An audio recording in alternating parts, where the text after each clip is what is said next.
And as Browning mentioned, I'm going to be talking about the emerald ash borer in Maryland, natural history, control, and the seasonal changes. Um, so, this is basically what we're going to be covering today. We're going to go in the introduction about what is an invasive forest pest, what is an ash tree, the emerald ash borer, what are some of the problems, how do we control it, and then what we're doing in the Gruner Lab, and then my research. So, let's just go ahead and start with the introduction. So, first of all, what is an invasive pest?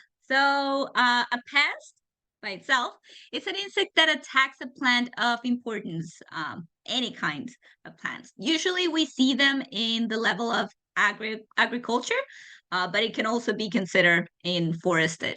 An invasive pest, though, is a pest that travels and establishes in a new geographical area. They're not from this section, and because of that, there's an absence of effective natural enemies due to the lack of coevolution in their ecosystem. So they just start to reproduce, they start to disperse, they start to go all over the place and cause significant ecological changes. And because of that, it can transform and drastically change invaded areas. This one over here, this is an ash tree. They're from the family of the Oleaceae, from the genus of Fraxinus. In Maryland, we have white ash, green ash, pumpkin, black, and Carolina ash. And especially pumpkin and green ash are very important since they have a role in riparian and tidal swamps. These are some of the few trees that are able to establish in areas that are covered by water. And so the root system is able to stabilize the soil. They work as refuge for animals and birds and also as food. They have a high stress tolerance. That's why it was chosen for many, many years to be used as urban landscaping, which has been a problem since we've been having these pests all over the place.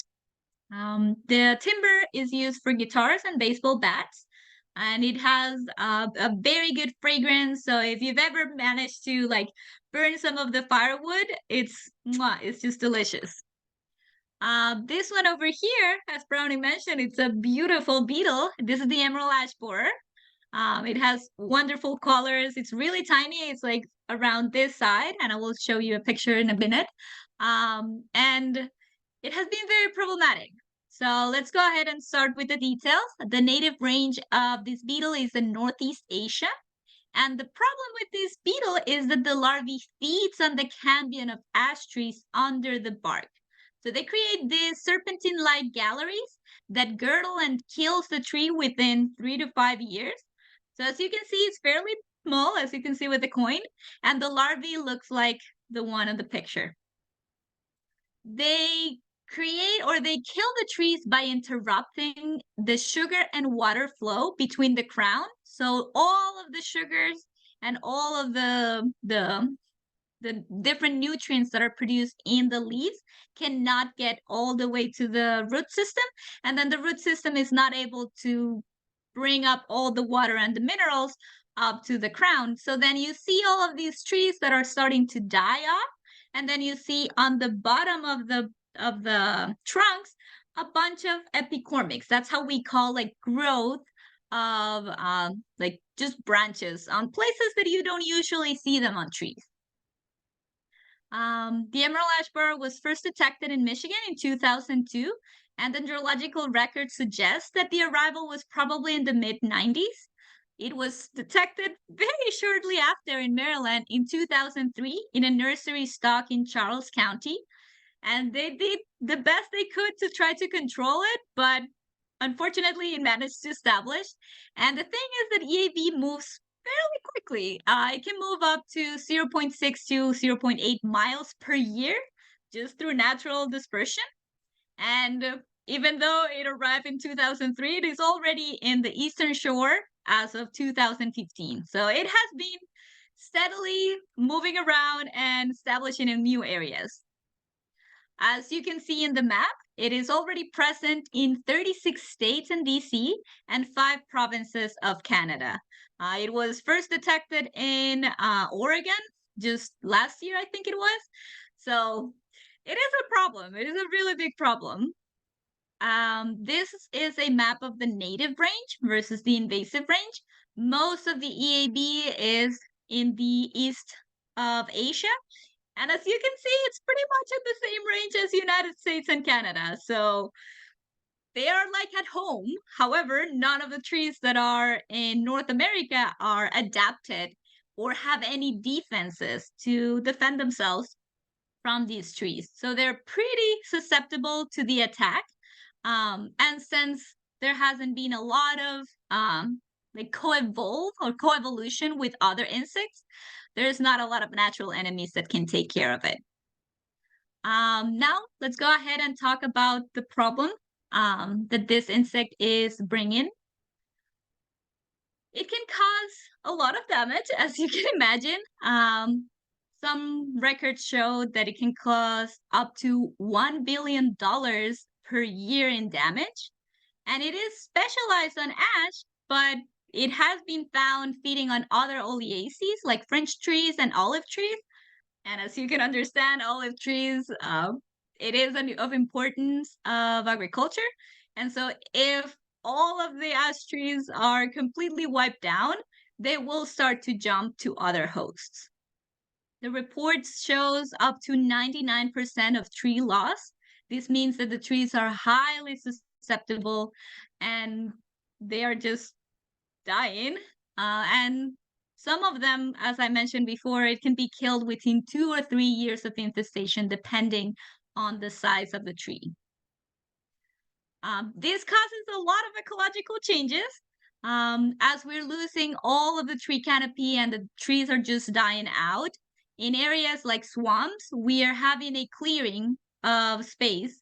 So that allows a lot of light interception all the way down to the bottom of the side, which allows for growth of grasses and other species, including some invasive plants, which also cause water evaporation, and a lot of the animals, fish, aquatic insects, birds, everything starts to, well, have problems with it because all of a sudden we have an ecological change and a new environment with the loss of a bunch of other organisms that used to live here or used to develop in these sites. As you can see in this map, this is a map of tidal and non-tidal forested wetlands of Maryland.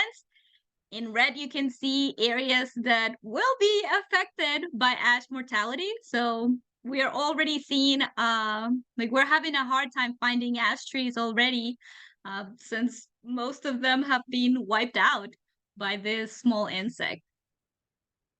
This map over here is the range of ash species, and you can see in the red dots counties with presence of EAB. So the picture is looking kind of harsh because we do have a good amount of ash trees and the range is pretty wide. However, EAB is steadily moving around and dispersing, and it's been 23, 21 years since it came here, and since we recorded, and it is moving around. So what is it that makes this pest so problematic? So first of all, it has a cryptic life cycle. What does this mean? Since the larvae is living under the tree bark, we can't really see when it's attacking the tree until we see the symptoms. It is a little bit difficult to detect it, especially because without the symptoms, we need to go ahead and remove the bark of the tree so that we can find the larvae. And for adults, there are several methods, but they're not as effective. So the diagnosis and the monitoring tends to be very laborious. Pesticide applications in the forest is not really practical. It is very expensive, and we need to inject the pesticide in the trunk. So we can't really do this because forest and natural areas usually have difficult access, especially considering that some of these ash trees grow in swamps and are dispersed all over the protected area. So we can't really do like applications that are specifically for this one. So there are different control methods. As I mentioned, chemical control is one of them. It is trunk injection of a systemic insecticide, the mamectin benzoate, which is very expensive. It can be between $200 and $1,000 per tree per year, depending on the size. And it's usually used for large or historically important trees. Another detail to have in consideration about chemical control and a systemic insecticide is that it's going to kill everything that is on the tree, not only the larvae that is feeding, but also pollinators, also other insects or arthropods that don't really have anything to do with the EAB. So we're also having a change of traits. Like we're gonna be like, okay, we're not gonna get it killed by EAB, but then it's not gonna be using, or like it's not gonna be performing the same way as it should be as a refuge or a source of food for other insects. Another method is cultural control. First of all, the removal of infested trees, either in the state parks or if you have one in your house. You can, like, it is important to remove all of these, since if there is no tree, then the beetle won't be able to reproduce. So if you see signs of infestation, you can get rid of them. We are doing a very strong effort to educate the public to prevent transportation of firewood between counties, and also reporting of new infested trees so that we can track it down and do a better job. There's also chemical treatment of firewood to prevent it from any beetle or larvae to stay alive. And then monitoring the imports of material made of ash wood. Another very important source is tree nurseries, as the one that got the EAB first time on Maryland. So there's a lot of effort that goes into trying to control it. And then the most promising of them all, which is the biological control. So biological control is the use of natural enemies, either native or introduced.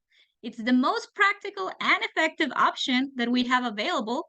And as I mentioned before, ash trees are often on natural areas that are not necessarily easily accessible for us, but for a small wasp, they definitely are. So first of all, I just want to introduce what classical biological control means. So this is the introduction and permanent establishment of an exotic agent of biocontrol, which has usually co-evolved with the invasive pest on its native range. And the purpose of this introduction is to control this pest in the new range. So we don't have the pest in here, we go to the native range, find who is attacking it, and bring it back. So some of you might not be familiar with what is a parasitoid wasp. So these are wasps that feed and complete their life cycle inside or above the body of a host.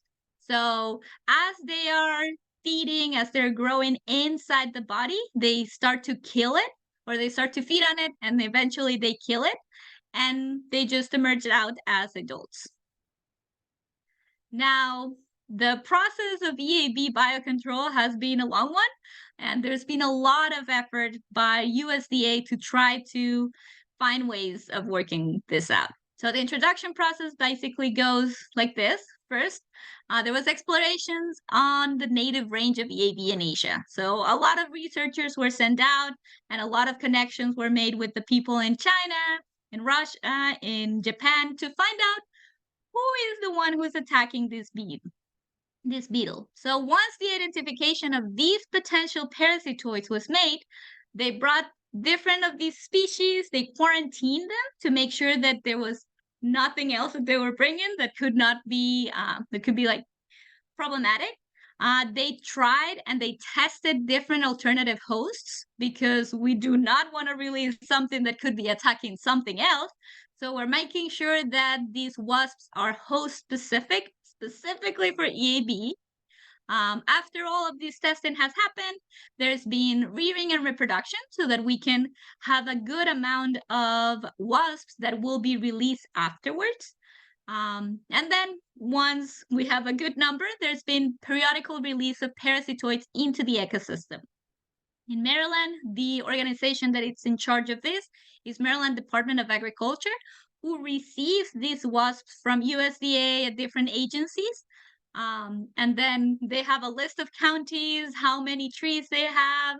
They know what are the infestation levels, and so there's like a targeted effort to release these parasitoids. And the final purpose of this is that we have long-term establishments and control, so that once the wasp is established and it is already out in the field, they can continue doing their job, and continue killing the larvae. So these are the 4 parasitoids that have been introduced so far. Obvious Agrilus attacks eggs. This means that we are going to be like it's a preventative control, since it doesn't allow the larvae to start feeding on the tree. And then the other 3, Tetrasticus and the 2 Spacious, are all for larval control. So Tetrasticus, it's very small and it's very effective on saplings and smaller trees, because they have a very small ovipositor, which is the one that they use to penetrate the bark and attack the larvae. Spacious Agrilla, even though it has been released by the thousands, it has not been able to be recovered afterwards, so it hasn't established very well. And so the last one that they started introducing in 2017 is the most promising of all. It has a long ovipositor, and it is showing very good, it's showing very promising results, because it is getting well established and recovered afterwards. Now, there are some challenges with working with classical biological control, because we must also make sure that these wasps are able to adapt to their new range, that they can also disperse with the EAB, and that we're actually establishing these insects in their environment. And then a very important detail is that they need to be able to synchronize the life cycle to the one of the pest. And why is that?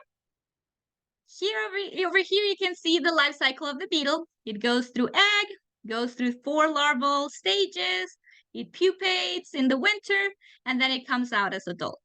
However, these parasitoids are only attacking either the eggs or the L3s and L4s. So only those stages are the susceptible stages.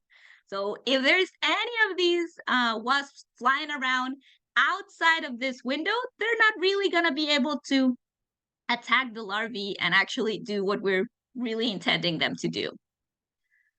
So let's go ahead and start talking about what we do in the Gruner lab and a little bit of my research. We just got a little information of how this goes. So for the Gruner lab, what we do is that we evaluate the health and the recovery of ash trees. We do diagnosis of EAB damage and infestations levels in Maryland. We do recovery and mapping of parasitoid distribution, identifications of the insects that are associated with ash trees and their distribution, and then we rear EAB for research purposes. As you can see, there's several different things that we do. These are all pictures taken from the field, cutting down the trees, removing the bark, trying to figure out what things are under there, and the beetles on our corner. Okay, so now let's go ahead and start talking about my research. So I'm working with the emerald ash borer phenology and synchrony of their larval parasitoids. So I'm trying to assess asynchrony. We're trying to determine this of EAB susceptibility to foraging of introduced parasitoids at 2 elevations in Maryland. So in order to do that, we have 3 different sites, 4 different sites, 2 of them in Western Maryland, the other 2 Tuckahoe State Parks, and a community park in Havre de Grace. All of these have high levels of infestation. And the reason why you would choose these 2 sections is because we have found that in the lowland, where it's a lot warmer, we have a 1-year life cycle. That means that the beetle is able to reproduce within a single year.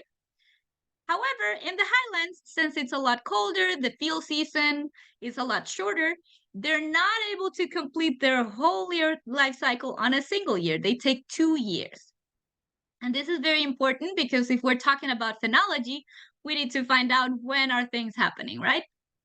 So in order to do this, we use funnel traps that were baited with that were baited to attract the adults, and we counted the exit holes so that we can determine when is it that the adults are flying. And then to be able to find the larvae, we cut down the trees, we section it into pieces, we remove the bark, and then every larvae that we would find, we would record and keep for further research. For the parasitoids, we are interested in their foraging behavior. So sticky cards are just cards that are sticky, basically. Yellow is attractant for wasps. So they come close to an ash tree, they get stuck in the sticky card.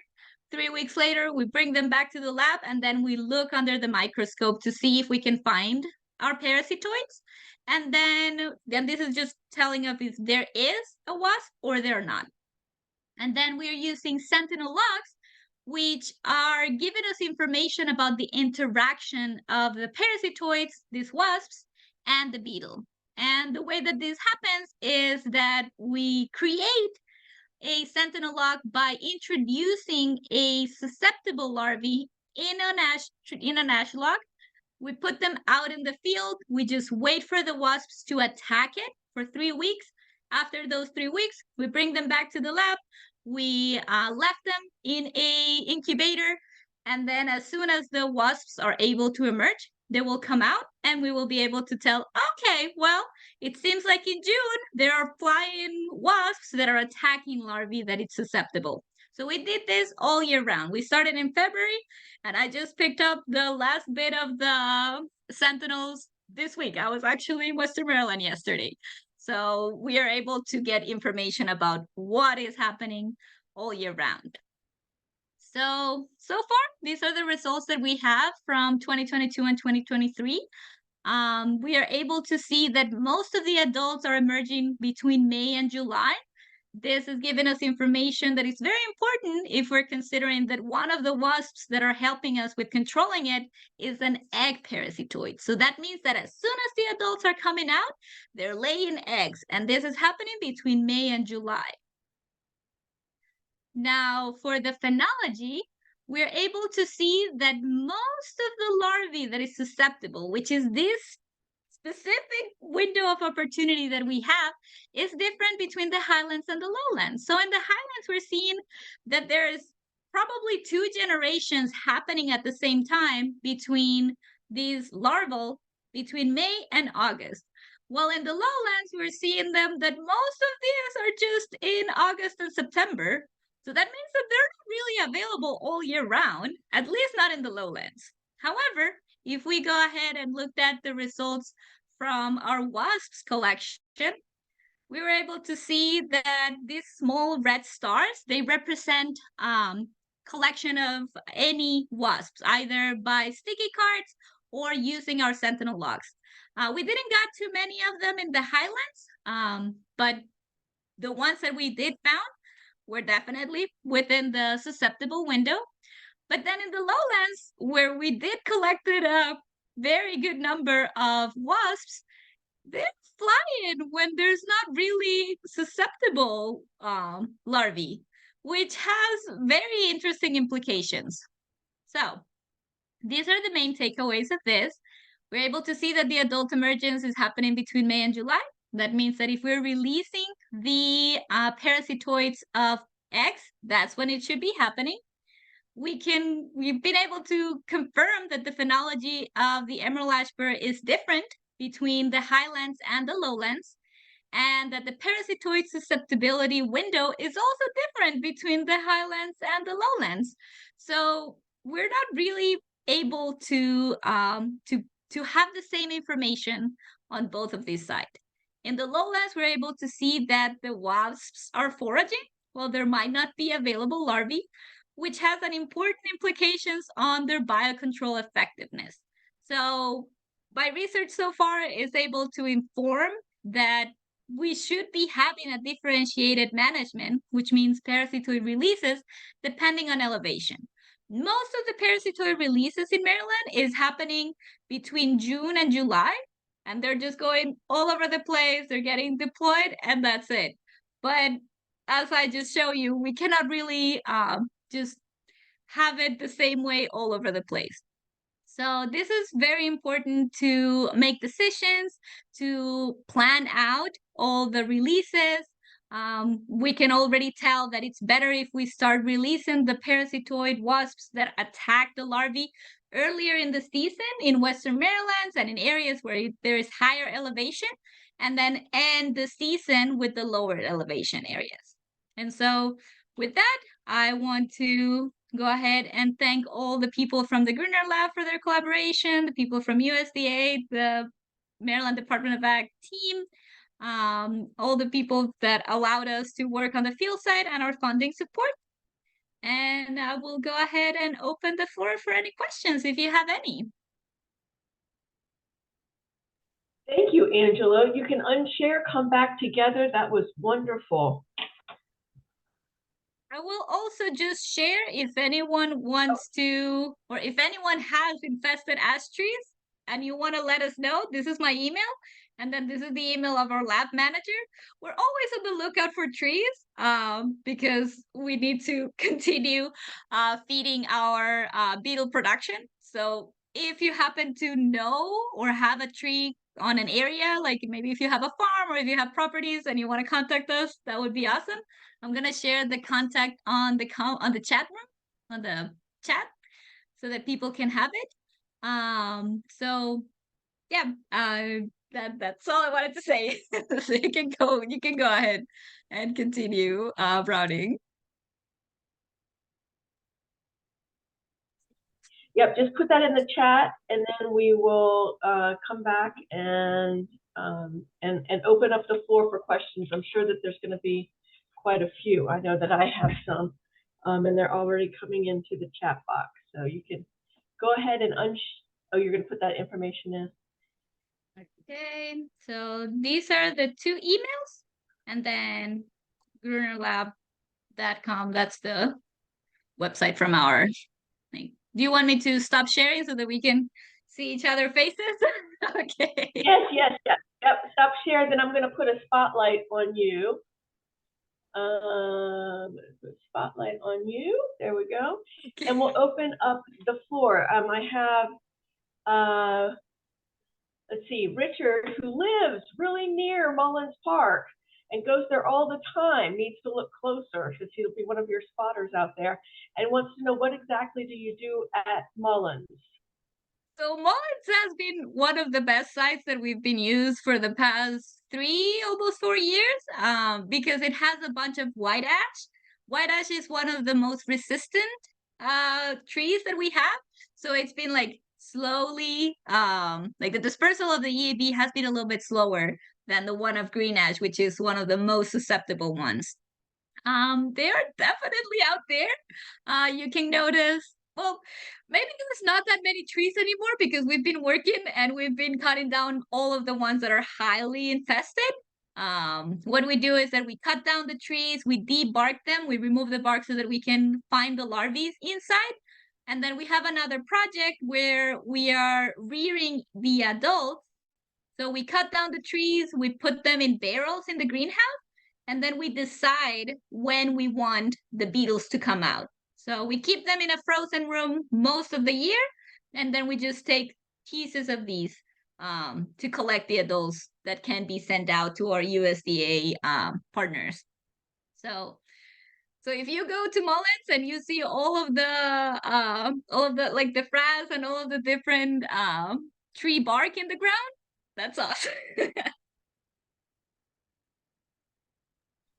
All right. Janine asked, who did you work with at MDA? Was it Kim and her EAB field people? Well, we're actually working with Jan Duan from ARS. So it's more about the rearing facility, and Jan has published tons and tons of research on it. He's actually part of my committee, and they've been really useful to providing us with eggs to be able to create the sentinel logs. So it's been great. Tamara has her hand up. Go ahead. Yeah, I was wondering, when you're looking at the highland and the lowland areas, are you looking at the same species, or are you able to, have you guys tried using different species in like different areas with different growing degree days to like match the phenology with that? Yes, absolutely. So we've been able to, the species distribution is the species distribution. Most of the trees that are in the tidal areas are going to be green ash. We haven't really found a lot of pumpkin ash. That's one that it's not as common. Same with the Carolina ash. Those are very difficult to find, and there's like a small pocket in the eastern shore. So in one of our sites in the lowlands, we have mostly green ash. In the other side, in the one that Richard Yeager was mentioning, Mullins, we have mostly white ash. And then in the highlands, we've been seeing a combination of both green ash and white ash. So we are planning on having some research done depending on what kind of trees there is and the level of infestation from one of the other, just because one of them is more susceptible than the other. Okay, cool. I'm sorry, I didn't clarify. I guess my question is more about the species of parasitoid. So, um, are you releasing the same species in both locations? And is that how DNR is also treating the emerald ash borer? Like, are they releasing all four species, or are they tailoring like which species they're releasing based on where they're releasing them? No, there's not really a differentiation between one size or the other one. All throughout United States, the species are being released. The egg parasitoids are being released mostly when we are seeing the adult emergence. And then a little afterwards, we're getting releases of the Trasticus, which is the really tiny wasps, and the Spacious Galeni, that was the last one that got accepted or approved for release. So they're going all over the place. We have notice that they both have been able to establish very successfully on all of the sites, and releases are happening every year. So the release level of how many wasps are being released depends on how many years it has been released on each one of the sites, prioritizing areas that have not had any release, or if they're like new counties where EAB has been found. Thank you. Thank you. You're welcome. Okay, if you have a question, you can raise your hand and I can call on you, or you can put it in the chat box. For the parasitoid wasps, are there anything that feed on them that you found, or do you understand that process as well? Since parasitoid wasps are attacking the larvae that is inside the tree, the fact that the EAB is hidden from outside insects, let's say, means that not a lot of other insects or other things are attacking the wasps. We have a very, very good control coming up from woodpeckers, but they come out and attack the larvae when it's when the tree is very, very infested. So we have seen that a lot of the woodpeckers or like woodpecks are attacking the larvae, and so the wasps that are outside. And then on the adults that are just flying around, there's probably going to be other insects and other things that are attacking it. Just as a very general thing, but since it is an introduced parasitoid and introduced wasps, there has not been other insects that are specialized on wasps. And wasps and parasitoids in general, like in one of the higher trophic levels, because they are the predators, right? They're the ones who are killing others. So there probably are, but not as many. And in your map that showed the distribution of the emerald ash borer, there was a big there was none for Mississippi, but Mississippi was surrounded by all the other states that had it. It just seemed a little bit odd that Mississippi didn't have it. I can share the screen and we could double check.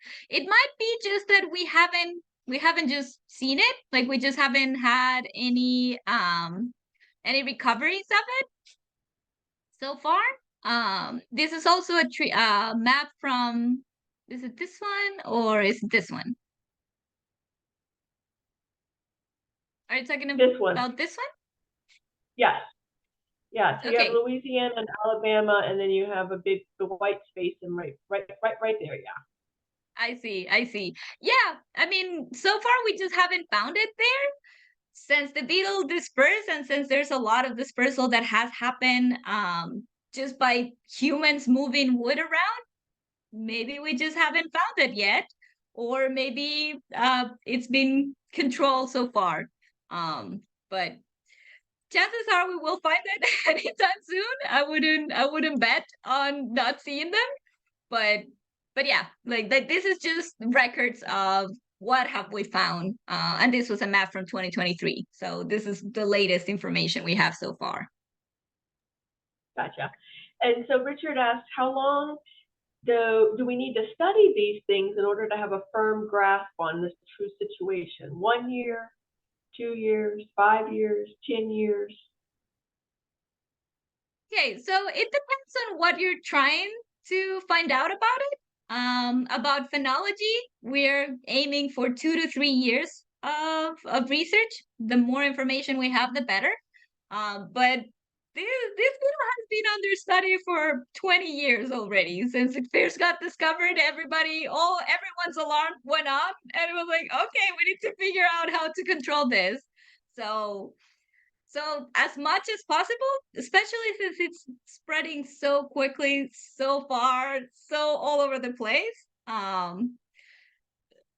Yeah, it's an ongoing effort. Are there any, so if you mentioned in the presentation that one of the controls is actually taking out the trees, so just removing the host plant, basically. Is that with the hope of a complete eradication and then a reforestation effort? Is that, kind of big picture looking at things? Exactly. So a lot of the effort of just removing the source of it. So if we have a highly infested tree, that means that all of the EAB will start to emerge, and each one of those adults are gonna lay 400 extra eggs that will go ahead and start infesting other trees. So definitely the idea of removing it is to try to avoid it from exploiting and going out. One of the research that we do in my lab is actually seeing for recovery and ash health, so that we can have a grasp of how many of them, of the ash, is like the ash saplings are coming out, how is it recovering. And actually research was published not that long ago, maybe last year, of Michigan.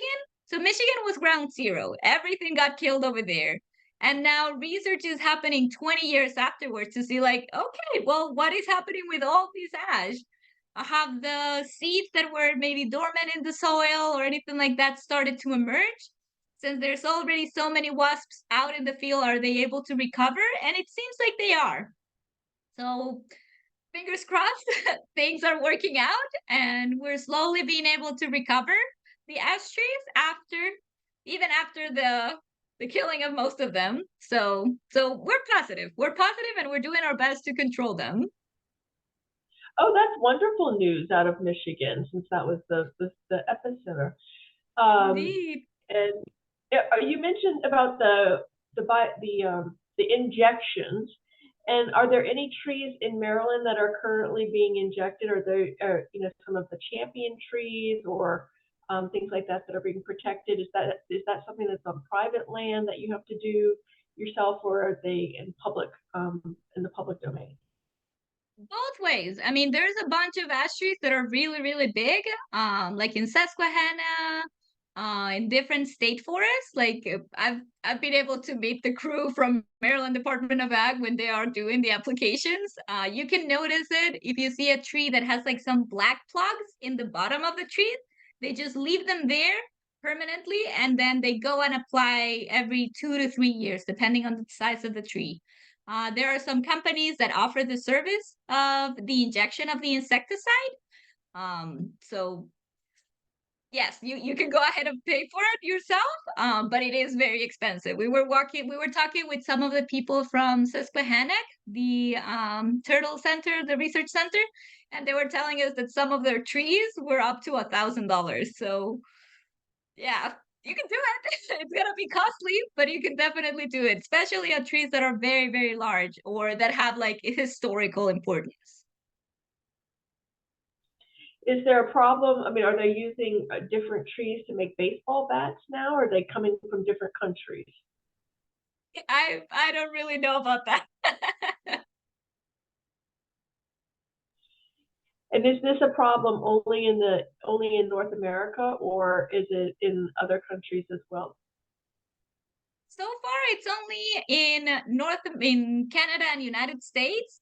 I know that some people in Europe are starting to see that EAB has been switching their ranges, especially with climate change. So, it's been going. So far, we only have them in United States and Canada, and that's the one that we're mostly interested in because it's not native from here, and none of the trees are resistant to the attack. But I know that in Europe they're starting to worry about it, and it hasn't gotten under like down to Mexico. Fortunately, there is a desert in between, so hopefully it'll be like that because there are tropical ash, and it could continue going down, and it could be a very problematic situation if they do. So fingers crossed that it Mm. does not spread anymore. Bob asked, how do the parasitoids find the L3 or L4 EABs? That's a very good question. So different insects have different ways of finding their hosts. So a stress tree, a tree that is under the attack, is going to start producing different chemicals that are just going to be released out into the wild. Those are like screaming, "Hey, help me!" So these are different chemical signaling that insects have the capacity on taking on and going towards them. So parasitoids are very, very good at this. They have a lot of sensory organs that helps them find that. They will usually go ahead and find an ash tree, especially if it's under attack, and they will go ahead and start to check on the bark. So since the larvae is inside the bark, sometimes they tap with their antennae.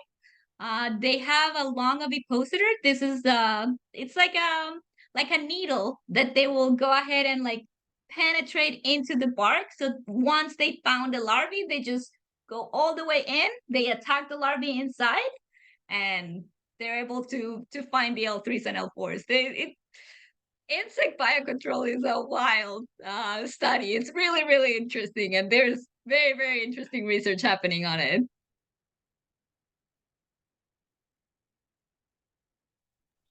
Richard said that it seems like the EAB situation is very recent. Were there any other insects that are a danger to ash trees?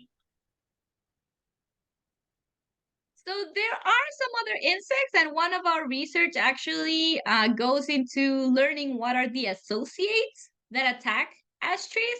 So there is a few of other wood borers that attack it. There's also another moth that attacks it. But the thing with these insects is that they don't reproduce as much. They don't have like this life cycle that goes as quick. Maybe they don't create such a huge damage on the tree. They don't girdle it and actually kills it. And they already like co-evolve with these trees. So there's already natural enemies that just go ahead and find these larvae. And there are native ones that also can control the EAB. The problem with the native ones is that they're not as reliable on one side. We cannot just trust that the population of the other wasps are able to control it because evidently they have not been able to control the EAB. And yeah, there's definitely other insects, but they're not as problematic.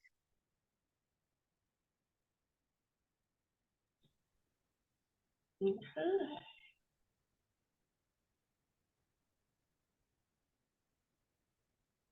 And exactly, as Janine is mentioning, not all of them girdle the tree and actually kill the tree in the process. All right, any other questions for Angela this evening on our emerald ash borer? And do you need, I mean, not need, but you want people being out there kind of looking for damaged trees, and if we're walking around hiking and we see something, we should report it to you? Is that a helpful situation if it's on our property or somewhere else? You can report the presence of ash trees to the Maryland Department of Ag. That will definitely help us out with knowing and learning about where is it that the ash is spread out. As Janine mentions, the ash leave a D-shaped entrance hole. That's a way of seeing them. And then like under the bark, like it creates a bark split, and you usually see the serpentine gallery underneath it. So yeah, Maryland Department of Ag for findings of trees.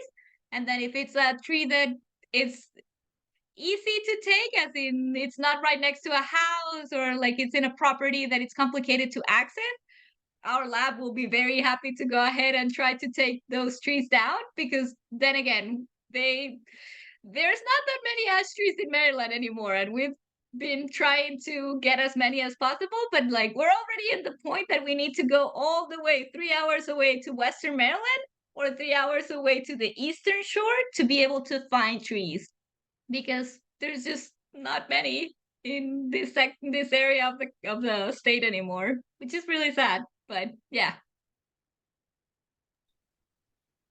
It is sad, but we have, it seems like we have a great crackerjack team working on the project and studying it and coming up with some solutions. And there could be a light at the end of the tunnel. And so we're so thankful that you and your team are out there working. I love those. I learned about those today, those sentinel logs. I love that. And so thank you for all that you're doing to help us understand and control this invasive pest, the emerald ash borer, even though it's a beautiful insect, and we hate to do that, but it needs to go back and stay where it needs to stay and not be here. But thank you very much. And we're excited that hopefully in the summer we can get together. Angela's going to lead some hikes for us in a firefly sanctuary, but we can also go some other places. So we're excited to get into the field with Angela and have her continue to share her knowledge, expertise, and her passion, I think, which was very evident today in the presentation. So if there are no more questions, thank you very much, everybody, for joining us. Thank you, Angela, for being with us tonight. Stay well, stay curious, stay outside, and look for those ash trees and see if we can help out the project a little bit. Thank you very much. So goodbye, everyone. I hope to see you soon. All right, thank you. Good night, everybody. Good night.